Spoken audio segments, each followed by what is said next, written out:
집에 있든지 예수는 그리스도라고 가르치기와 전도하기를 그치지 아니하니라. 아멘. 여기에서 그들은 2000년 전에 초대교회 성도들이에요.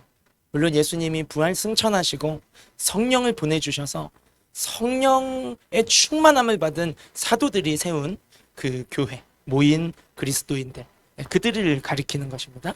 우리 다시 한번 이 그들이 이제는 우리가 되어야 할 텐데요.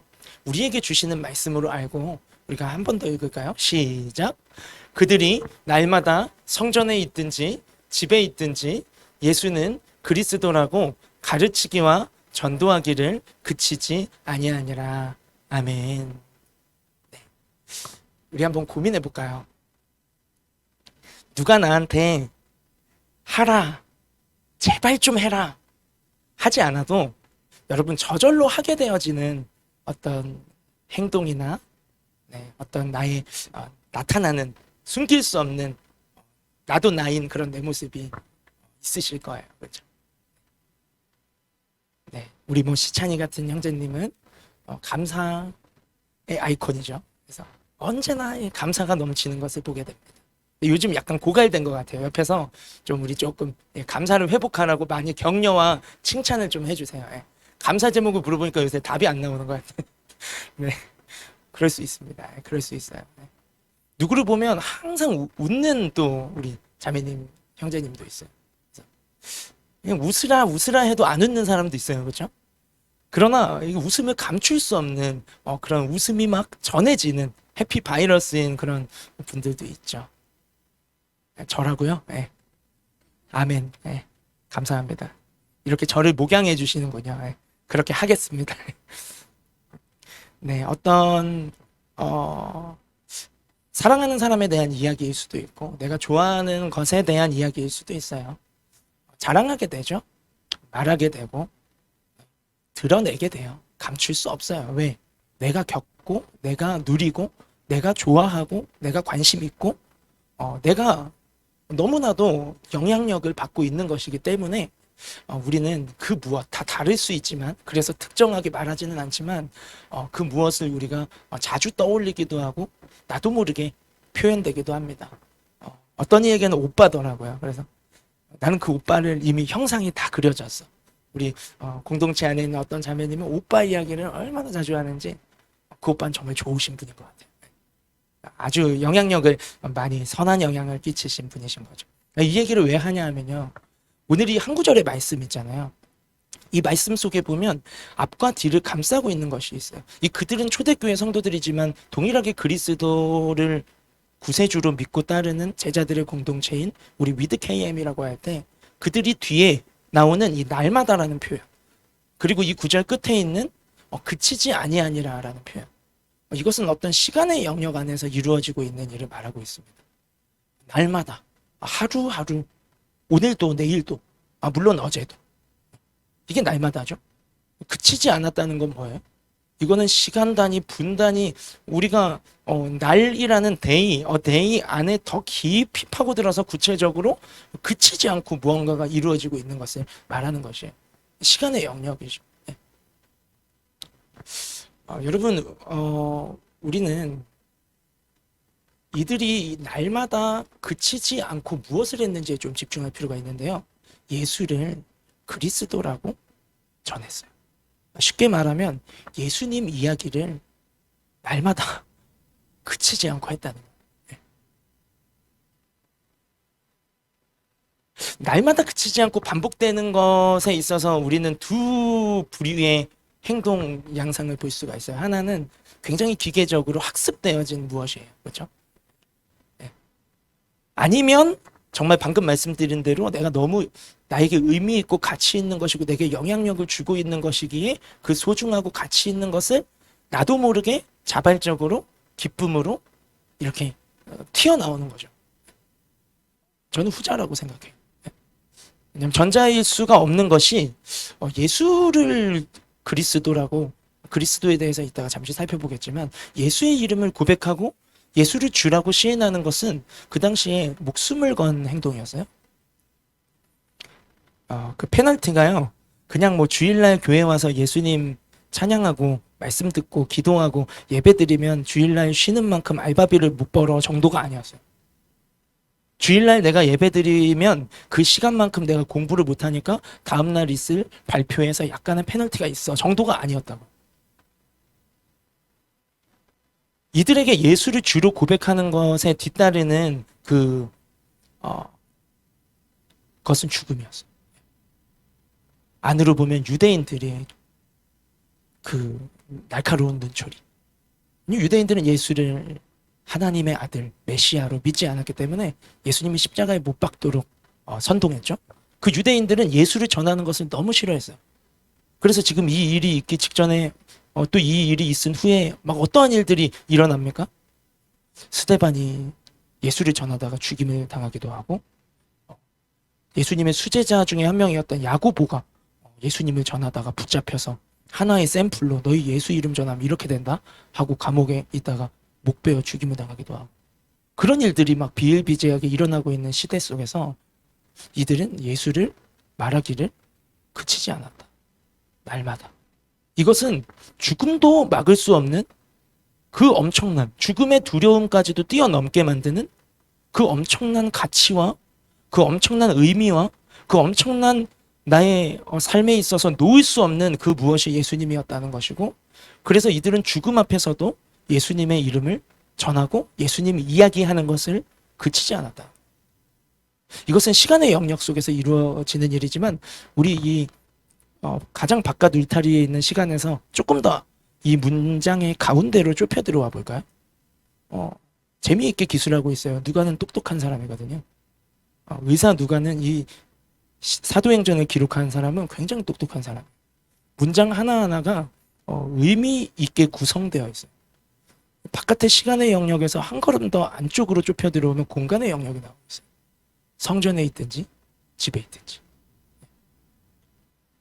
예수를 전했다라는 것은 핵심 내용이고, 성전에 있든지 집에 있든지. 시간의 영역에서도 날마다 그치지 않았고 예수님을 이야기하는 것은, 공간의 영역에 있어서도 이들은 어디에 있든지 예수님을 이야기했다라. 저는 이것을 예수님과 우리의 동행의 관점에서 한번 좀 살펴보기로. 여러분, 예수님 이야기 하는 거, 예수님 떠올리는 거, 또 예수님을 구하고 찾고 불러보는 거, 또 예수님의 나에게 뭐라고 말씀하실까? 예수님이라면 뭐라고 할까? 우리 이런 거 있잖아요. 우리 선생님이라면 뭐라고 하실까? 우리 사모님이라면 뭐라고 생각하셨을까?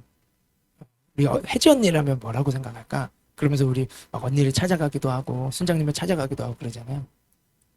예수님이라면 어떻게 하셨을까? 예수님 알려주세요.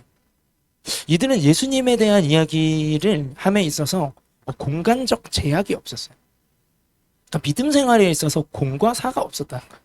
교회에서는 누구보다 크리스찬이야. 근데 교회 문 밖을 나가는 순간 넌 크리스찬보다 더 못한 크리스찬이야. 행동의 구별이 없어. 말의 구별이 없어. 공간적으로 우리가 구별되어 있지 않아.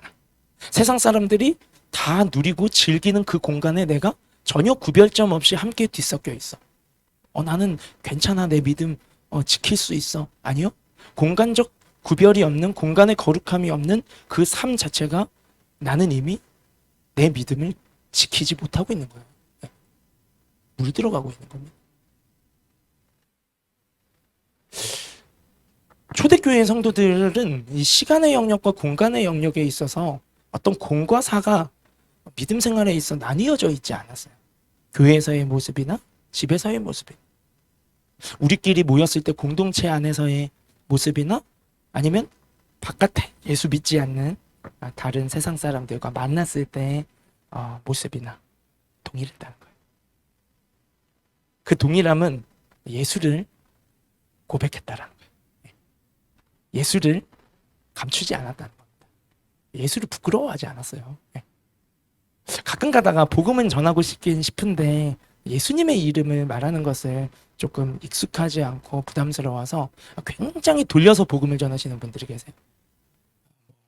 교회 한번 가볼래 정도면 이해해. 은혜 자리로 데려오기만 해라. 그럼 복음이 선포될 테니. 근데 더 돌려서 막 신이 계신데 막부터 시작해서 막 무슨 말도 안 되는 비유를 들어가면서 막 나름대로 뭔가 해보려 그래. 근데 여러분, 그건 복음 전하는 거 마음은 원이로 돼. 네. 그, 아니요. 예수님이 말하는 거예요. 예수님 싫어하는 사람 없어요. 예수 믿는 사람이 예수 믿는 사람답지 않아서. 예수 믿는 사람이 예수님과 너무 달라서. 그래서 교회가 욕먹는 거지. 예수님은 세상이 인정하는 4대 성인이에요. 우리는 성인이 아니지만. 여러분, 예수님 부끄러워하지 마세요. 예수님이 직접 말씀하셨잖아요. 너희가 세상에서 내 이름을 부끄러워하면 나도 영광의 하나님의 영광 안에서 천사들과 함께 올 때 나도 너를 부끄러워할 거야. 너희가 세상 앞에서 나를 부인하면 나도 하나님 앞에서 너희 그 무슨 말입니까? 심판대 앞에 섰을 때 우리 인생의 끝날 영원한 삶이 시작되는 그 환승역에서 심판대 앞에서 나도 너 부끄러워. 나도 너 몰라. 하신다는 거예요, 여러분. 그러니까 정말 그런다는 게, 정말 그런다는 거예요. 우리가 바른 믿음을 가져야 돼요. 그래서 예수님을 시인하는 거예요. 예수님 부끄러워하지 마십시오. 예수님은 여러분 부끄러워하지 않으셨어요. 예수님은 우리를 부끄러워하지 않으셨어요. 아우, 죄인, 더러워. 아우, 가까이 하고 싶지 않아. 우리의 마음속을 다 아시는 분이신데, 해지도 몰랐던 해지의 그 마지막 상자까지도 알고 계셨던 분이 예수님이에요. 우리가 알지 못하는 그 판도라의 상자들 우리의 마음속에 많잖아요. 상처일 수도 있고, 나도 잘 모르는, 아주 오래된, 아주 낡은, 가끔 꺼내려다가 오늘 간증처럼 두려워서 다시 얼른 덮어버리고만. 그러나 주님은 그 모든 나를 아세요. 근데 나를 부끄러워하지 아니하세요. 그런 나를 부끄러워하지 아니하시고 나에게 오라 말씀하세요. 수고하고 무거운 짐진 자들아 내게로 오라. 내가 너희를 쉬게 하리라. 그 죄짐, 그 인생의 문제의 짐, 정말 구원이 필요한 너무나 묶여있고 매여있는 상처의 짐, 어떻게 쉬게 하실 건데요? 내가 그 모든 짐을 지고 십자가에 너희를 대신해서 대가를 지불하고 죽었단다. 너희가 이 사실을 받아들이기만 하면 너희는 자유하다 라고 주님은 말씀하시는 거죠. 그렇죠? 예수님 이야기, 우리가 우리의 삶 속으로 한번 들어가서 생각해 봅시다. 날마다 그치지 않고, 이게 뭐 막 그치지 않고가 아니라 그냥 자연스럽게를 말하는 거예요. 삶 속에서. 그리고 공간적으로도 한번 생각해 봐요. 교회 안에서의 모습뿐만 아니라 내가 어디에 있든지 누구와 있든지 나는 내가 사랑하는 예수님 이야기를, 예수님이 어떤 분이신지를 말하는 것. 그리고 예수님이라면 가능하실 것 같은데 하고 예수님을 소개하는 것. 이게 가르치기와 전도하기 아니에요. 내가 경험한 예수님 어떤 분이신지 말해주는 것. 예수님이 이런 분이셔. 말씀에 이렇게 기록되었는데 내가 이 말씀 붙잡고 걸어가 보니까 정말 예수님 나에게 이런 분이시더라. 이게 가르치기잖아요. 말씀에는 이렇게 써져 있던데 한번 살아봐라 하고 나는 안 사는 거는 가르치는 거 아니에요. 그건 말만 하는 거예요. 예수님이 이렇게 말씀하셨고 이렇게 나에게 마음 주셨는데 내가 그렇게 믿고 한 걸음 한 걸음 뚜벅뚜벅 걸어가 보니까 예수님 나의 삶 속에 정말 이런 분이시더라고. 이게 가르치는 거죠. 그리고 예수님을 전하는 것. 여러분, 이것을 우리가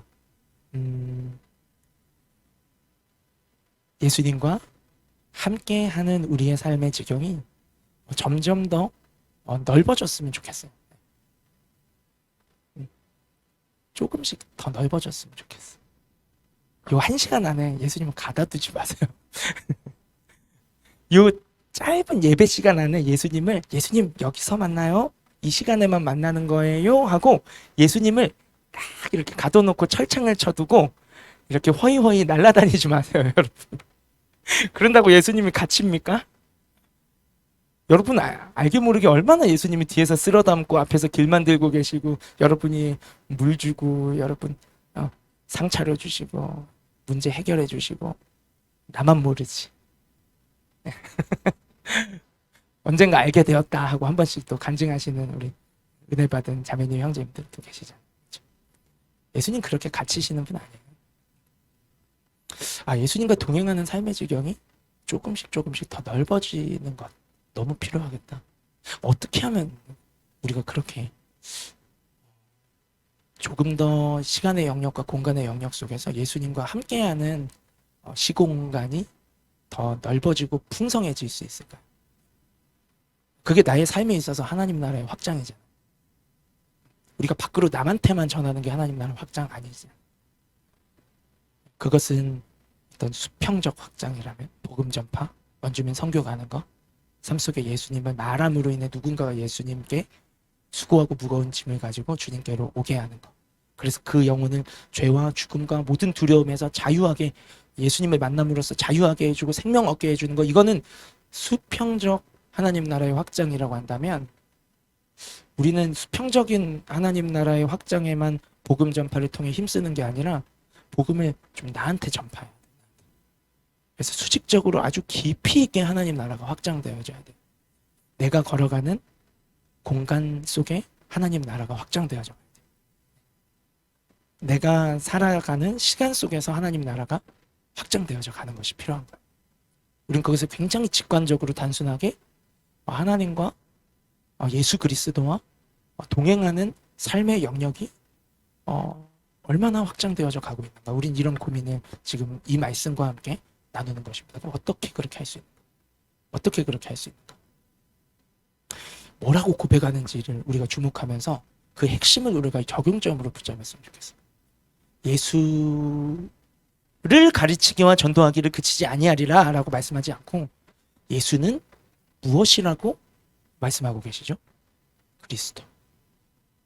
이 그리스도라는 이 디테일한 예수님은 그리스도이시다라는 이 표현이 우리가 정말 시간과 공간의 영역 속에서 어떻게 하면 주님과 더 긴밀하게 동행하며 또 주님을 누리는, 주님의 손길을 누리는, 경험하는 삶을 살아갈 수 있을지의 비밀은 그리스도 안에 담겨져 있어요. 그것을 누리면서 그것을 전하고 있는 것이죠. 예수는 그리스도. 여러분, 그리스도는 무슨 뜻이죠? 와우, 박수 한번 쳐줄까요?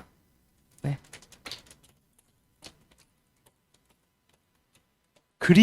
기름 부음 받은 자. 네. anointed 맞죠? 기름 부음을 받은 사람을 가리켜서 그리스도라고 합니다. 그런데 구약 시대의 고대 유대 사회 속에서 기름 부음은 성령을 의미하는데 기름 부음을 받은 사람, 즉 그때는 예수님을 구세주로 믿는 모든 사람에게 성령이 오시는 시대가 아니었어요.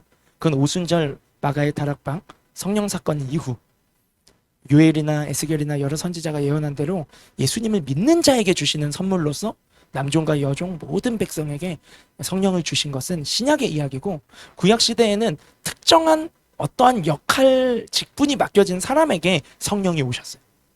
근데 그게 세 가지 역할이 있었는데 왕과 제사장과 선지자였어요. 왕, 제사장, 선지자. 이렇게만 성령을 받은 사람이었어요. 우리는 예수를 구세주로 믿고 다 성령 받은 사람이잖아요. 근데 점유율이 이제 내가 55, 성령이 45 됐다가 또 예배드리고 은혜 받고 나서 성령님 90, 나 10 했다가 교회 문 열고 딱 나가는데 내가 다시 80이 되고 성령이 20이 되는 기적을 우린 날마다 경험하고 있죠. 나와 성령이 막 내 안에 육신의 법과 성령의 법이 막 싸우죠. 근데 구약 시대에는 우리 모두에게 성령을 주신 시대가 아니기 때문에 왕에게 성령이 부어졌어요.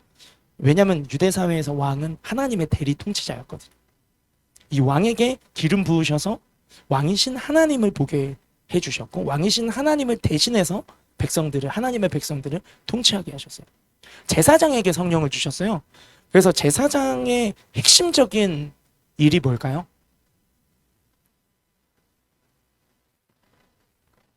제사장의 핵심적인 일은 제사. 누가 너무 해맑게 제사. 그치, 제사장이니까 제사. 근데 이 제사가 제물이 반드시 수반돼야 되잖아요. 그 제물에 피 흘림이 없이는 죄사함이 없잖아요. 그래서 구약의 율법에 따라서 이 제사장이 하는 핵심 역할은 제사고, 이 제사에 우리 하나님의 백성들이 죄를 지었을 때 거룩하신 하나님 앞에 가까이 갈 수가 없어. 그러나 하나님의 백성들과 하나님을 화목하게 하는 역할, 이 제사를 집행하고, 이 제사에서 백성들의 죄를 대신 이렇게 염소나 양이나 비둘기나 가정 형편에 따라 또 제사의 법에 따라서 이렇게 제물 위에 안수를 해서 백성의 죄를 갖다가 옮겨요. 전가를 해요. 그리고 이 제물을 처형하고 피를 흘림으로써 그 피 흘림을 통해 이 백성이 대신 그 값을 지불하고 죄를 사함받게 되어지는, 그게 제사죠. 제사, 그게 예수님을 또 예표하는 것이었는데요. 예수님이 제물이 되셔서 십자가 제단 위에 우리 인류의 죄를 대신해서 피 흘려 죽임 당하셨죠. 제물이 되신 거예요. 구약의 제사는 제사장이 했어요. 그 제사를 통해 제사장이 하는 역할은 하나님과 우리 사이를 화목하게 하는 역할. 그래서 우리가 죄를 지었을 때 우리의 죄 문제를 해결하는 역할. 중보자의 역할이죠. 그래서 우리가 죄책감으로부터 또 자유하게 하는 것도 포함될 수 있겠어요. 나는 죄인이라 하나님께 가까이 갈 수 없어. 근데 제사장의 역할은 아니야. 제사를 통해서 너는 죄인이 죄를 지었지만 하나님이 너를 용납하셨어. 용서하셨어. 하고 그 죄책감으로부터 또 자유함을 얻고 하나님 앞에 가까이 나아갈 수 있도록 돕는 역할. 이 죄에 대한 모든 역할은 제사장의 역할이라고 봅니다. 그래서 뭐 오늘날까지 우리에게까지 그리스도 예수의 제사장적 역할이라고 보자면 우리를 죄에서 자유하게 하실 뿐만 아니라 죄책감과 눌림에서 우리를 자유하게 하시고 죄의 유혹으로부터 우리를 지키시고 죄와 싸워 승리하게 하시고 우리가 날마다 죄를 인식하게 하시고, 네, 이게 예수 그리스도가 제사장으로서 우리의 삶 가운데 하는 역할들이겠죠. 선지자는 말씀하는 분. 그래서 구약의 많은 선지자들이 한 거 우리가 성경으로 읽고 있죠. 이사야, 예레미야, 에스겔, 말라기까지 무수한 선지자들. 사무엘 선지자, 사무엘 상하를 기록하고 열왕기 상하를 기록하고 솔로몬, 다윗, 왕이면서 선지자였던 다윗, 그죠? 그래서 선지자는 말씀하는 분. 그러니까 이 말씀하는 하나님을 또 대언하는 거죠. 하나님의 말씀에 대언하는. 선지자가 하나님 말 안 하고 내 말 한다? 죽임 당했어요. 가짜 선지자. 그렇죠? 하나님 말을 전해야 선지자. 하나님은 오늘도 말씀하시는 분. 그렇죠? 근데 이제 선지자 없잖아요. 우리의 유일한 선지자는 누구시죠? 그리스도이신 예수. 예수 그리스도의 선지자적 역할은 뭡니까? 오늘도 나에게 말씀하세요. 어떻게 해야 할지 모를 때 나에게 지혜를 주시고 교훈을 주세요. 그리고 나의 삶을 인도해 주세요. 선지자는 미래에 관한 것까지 예언합니다. 예수님이 예수 그리스도께서 선지자적으로 우리의 삶 속에서 미래에 관한 일까지도 우리에게 알게 하시고 또 우리가 알지 못하더라도 주의 말씀을 따라갈 때에 우리의 앞날까지 책임지신, 그게 선지자이신 예수 그리스도시죠. 그렇죠? 구약의 많은 선지자는 선지자로 오실 예수님을 예표하고 있는 거야. 구약의 선지자는 사람이었어서 하나님 말씀을 받아 전한 것뿐이지만 예수님은 하나님이시고 하나님의 말씀이세요. 그러니까 가장 완전한 선지자시죠.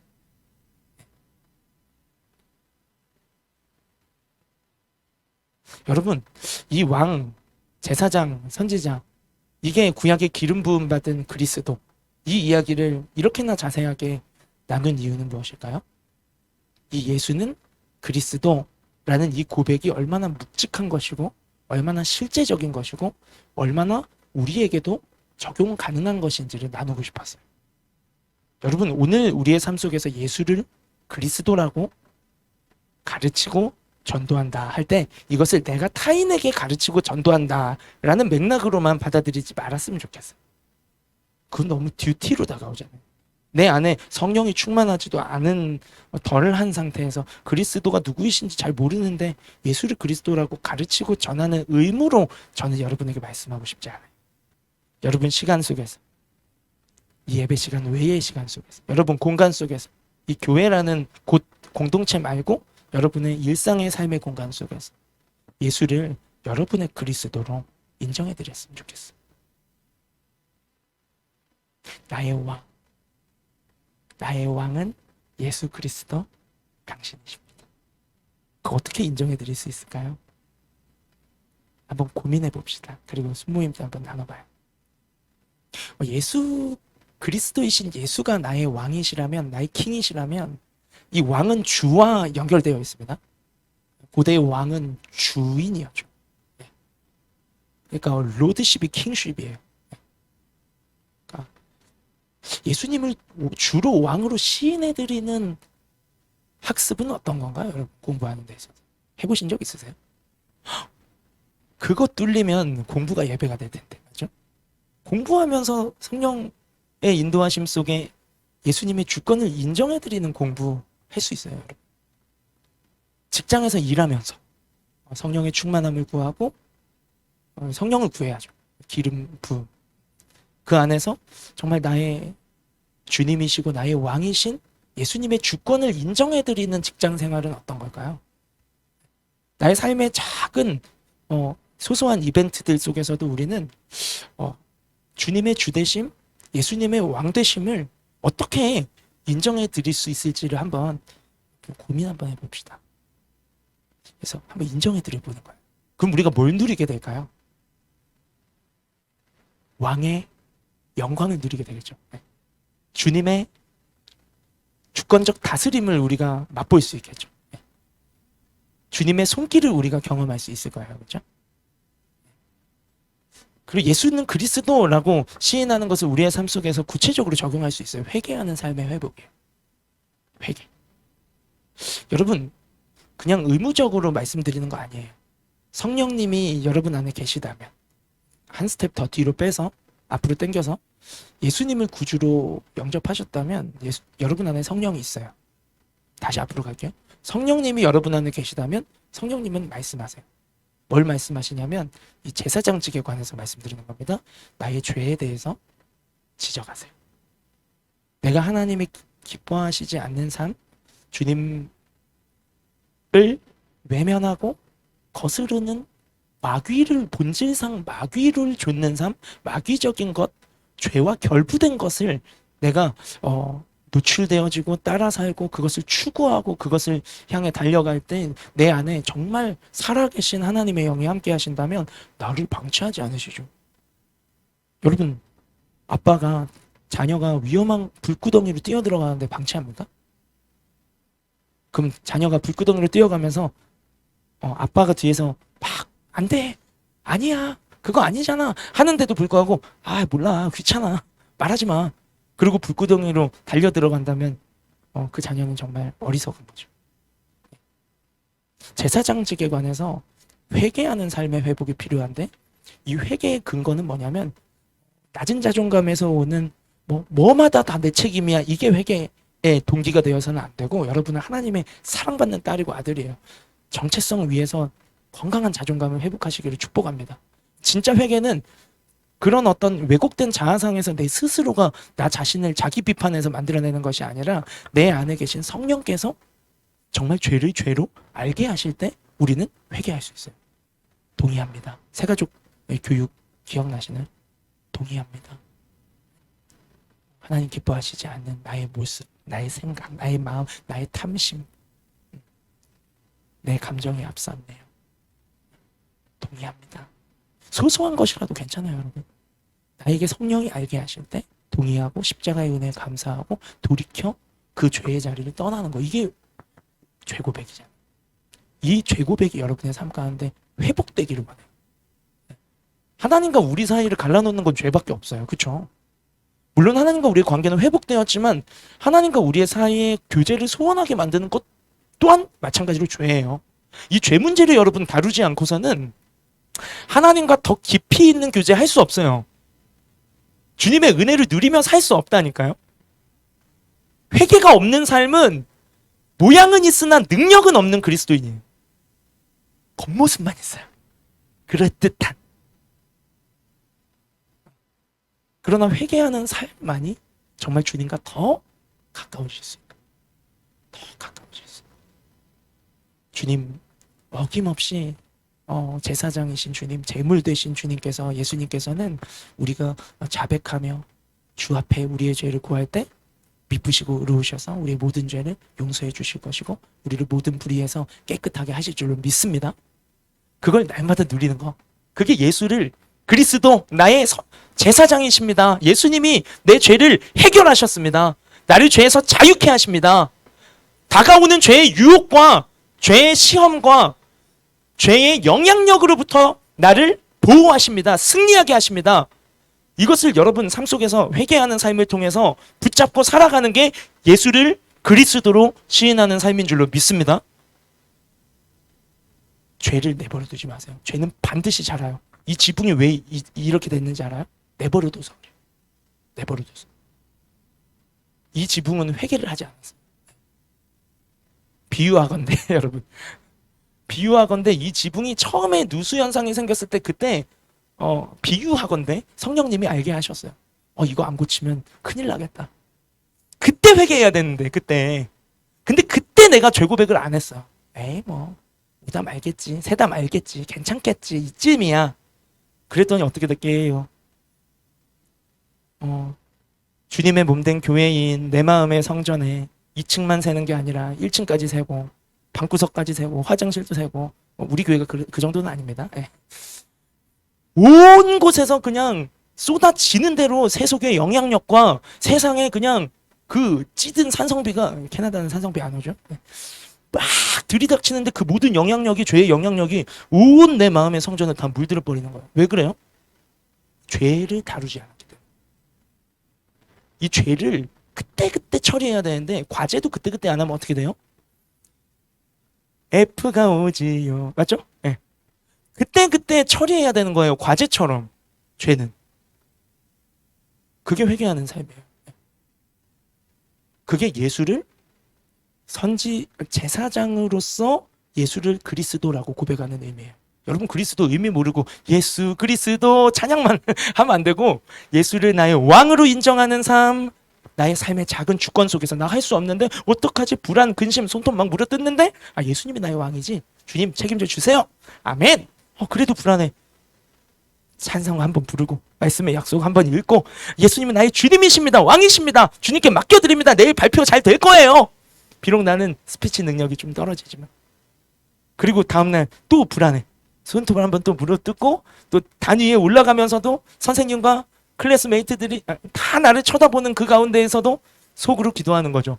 예수님이 나의 주님이시니 이 발표의 주님도 주님이십니다. 그리고 입을 여는데 예수님을 주로 왕으로 불러드리고 인정해드리지 않았을 때는 몰랐어요. 그냥 엄청 떨다 내려오기만 했죠. 근데 예수님을 킹으로, 로드로, 마스터로 인정해드리고 발표에 올라가니까 어떻게 됐냐면 한꺼번에는 아니지만 담대함이 생겨요. 주님이 일하시는 게 느껴지는 거죠. 이런 평강과 담대함은 내가 이전에는 경험해보지 못했던 건데 주님이 나를 다스려 주셨구나. 발표라는 작은 영역 속에 그 발표 시간, 발표라는 그 공간 안에 예수님을 왕으로 인정해드렸더니 주님 다스려 주세요. 발표의 주인도 당신이십니다. 왜? 내 인생 주님 거니까. 하고 인정해드렸더니 다스려 주시네. 여러분 이 경험을 해가는 거예요. 맞죠? 그럼 우리는 모든 삶의 영역 속에서 예수님이 나의 왕이심을, 예수님이 나의 제사장이심을, 나를 죄에서 자유케 하시고 죄와 승리하게 하시는 분이심을 우리가 누리며 살아갈 수 있겠죠. 선지자, 주님은 오늘도 나에게 말씀하시는 분이신 줄로 믿습니다. 구약의 많은 선지자들은 예수님을 예표하는 하나님의 말씀을 대신 전달하는 배달꾼이었을 뿐이에요. 쿠팡맨처럼. 부지런히 시대마다 와서 하나님의 말씀을 대신 전해줬어요. 그냥 배달만 한 거예요. 그 선지자들이 대단한 게 아니에요. 그 선지자들에게 하나님의 말씀의 위엄과 위용을 알려주려고 능력도 부어주신 적이 있어요. 막 불말과 불병거를 타고 하늘로 휙휙휙휙 올라간 선지자 엘리야 같은 사람도 있고요. 근데 그런 게 대단한 게 아니에요. 그런 능력을 선지자들에게 부어주셨던 이유는 말씀하시는 분의 권위를 드러내면서 그 말씀의 권위를 세우기 위해 능력도 허락하신 건데 그 말씀이 누구시냐면 육신을 입고 오신 예수님이에요. 그리고 그분은 이제 어디 계시냐면 그분의 성령을 보내셔서 우리의 마음속에 말씀이신 주님이 거하시는 거예요. 그리고 우리에게 말씀하시는 거예요. 성경 말씀을 여러분이 이렇게 자주 읽으세요. 네, 어디 읽어야 될지 모르면 그냥 막 펴서 읽으세요. 요한복음부터 읽으세요. 그럼 예수님의 사랑이 찐하게 다가올 겁니다. 로마서부터 읽으세요. 그럼 예수님이 나의 죄를 대속하시고 구원하신 은혜가 무엇인지 알게 될 거예요. 에베소서를 한번 읽어보세요. 그러면 교회론, 우리 에베소서 말씀을 통해서 이제 교회론이 무엇인지 우리 상반기에 살펴봤었잖아요. 아, 주님이 주신 교회 공동체의 소중함과 또 이 교회는 우리의 삶과 뗄 수 없는 일부가 되었는데, 아, 정말 하나님이 원하시는 교회가 무엇이구나를 알게 되실 거예요. 네. 창세기를 읽어보세요. 창조주 하나님이 이 온 땅을 다스리시는 주관자이심을, 인생 역사를 주관하시는 분이심을 여러분 믿어지고 체험하게 될 거예요. 성경 곳곳 하나도 버릴 것 없어요. 그때그때 삶에 막 밀려오는 아픔과 두려움과 고난 속에서 시편을 읽어보세요. 다윗이 얼마나 욕쟁이였는지 알 수 있을 거예요. 다윗은 사람에게 욕하지 않았어요. 하나님께 쏟아놓았어요. 그래도 돼요. 그게 기도예요. 말씀을 가까이 해보십시오. 내 안에 성령이 계시다면 말씀 읽기 전에 꼭 이렇게 기도하고 읽어보세요. 성령님, 나에게 필요한 말씀 아시죠? 성령님, 내게 말씀을 깨닫게 해주시고 내게 필요한 말씀이 있다면 나에게 알게 해주세요. 그러고 나서 어디든 좋아요. 읽어나갈 때에 그 한 구절, 한 단어, 한 센텐스가 지금 나에게 너무나 필요한 하나님의 말씀으로 다가오는 거. 그걸 여러분 경험하셨으면 좋겠어요. 삶 속에서. 그럼 그 말씀을 내가 붙잡고 사는 게 아니라 그 말씀에 붙들려 사는 게 뭔지를 경험하실 수 있을 거예요. 그렇게 다가온 말씀은요, 나를 붙드세요. 그래서 내가 걸어갈 때도 그 약속의 말씀이 생각나게 하세요. 내가 두려울 때마다 그 말씀이 떠올라요. 그게 선지자로서 그리스도이신 예수님이 우리의 삶 속에서 하시는 역할이죠. 여러분, 예수는 그리스도, 너무나 쉽게 생각했던 이 말 속에서는 우리가 삶 속에서 누리고 있기도 하고 또 더욱 누리기를 원하는 이 중요한 개념들이 들어있었던 거예요.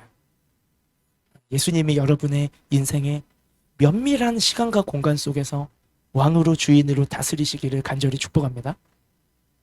예수님이 여러분의 시간과 공간 속에서 여러분의 죄의 문제, 죄책감의 문제, 죄의 유혹 앞에 속절없이 무너지는 나의 연약함으로부터 건져내시고 자유케 하시고 승리케 하시는 은혜를 누리며 살아가기를 소망합니다. 그리고 예수님은 여러분에게 오늘도 말씀하세요. 지금 이거 끝나고 찬양하고 기도할 텐데 이 기도 시간 속에서도 나에게 말씀하시는 그리스도께 귀 기울여보세요. 선지자로서 말씀이신 그분이, 주님이, 예수님이 내게 무엇라 말씀하시는지, 그것에 귀 기울일 때 주님이 오늘 나에게 주시는 오늘의 양식을, 오늘의 말씀을 듣게 되는 은혜가 있기를 간절히 소망합니다. 네. 이게 예수는 그리스도예요.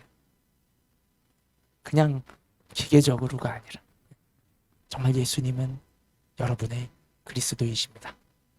예수님이 여러분의 그리스도가 되실 때 여러분, 누가 하지 말라 해도, 누가 뜯어 말려도 여러분은 삶 속에서 여러분의 왕이시고 제사장이시고 말씀하시는 그분이신 주님, 말씀대로 이루시고 책임지시는 그분이신 예수님을 이야기하는 삶을 살아가게 될 것입니다. 그런 은혜가 우리에게 누려지기를 원하고, 그런 은혜가 우리를 통해서 우리의 삶 속에 다른 영혼들에게도 흘러가게 되기를 간절히 소망합니다. 아멘.